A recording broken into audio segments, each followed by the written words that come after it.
در این جایی ها؟ و نهایت اما خیلی سرسان و سرگردان شدی. با کامرهای نظارتی مکتب نیست دست زدی.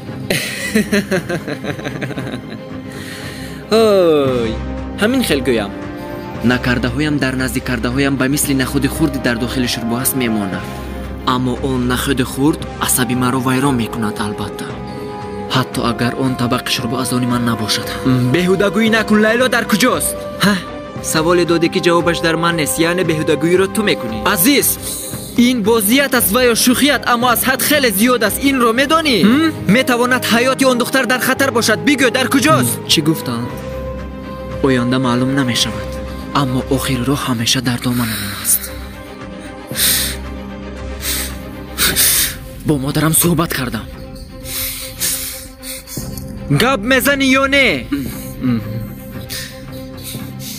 فهمو شد تو برای گپ زدن با دیگر چیز احتیاج داری. چیکار میکنی اکا؟ نکن اکا. چیکار میکنی؟ نه نه.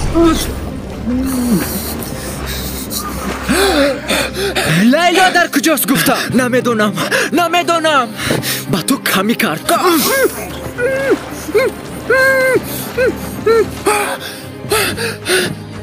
مرا کشتنی هستی ها؟ میتواند شود. بگو گپ میزنی یا نه؟ نمیدونم گفتم. چرا نمیفهمی؟ تو حال جدی بودنم را نفهمیده. بیا اینجا. تو امروز به همه کارهایت تحمل کردم. تمام دیوانگری هایت را در یک کنار موندم و چشم پوشیدم. تو را حمایت کردم اما با این تو سزاوار نشدی.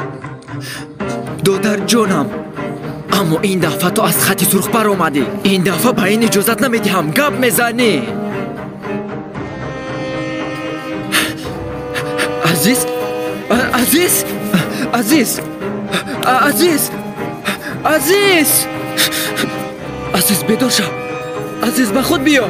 عزیز عزیز چشمانت را کشو. عزیز عزیز بیدار شو. عزیز دادر جو.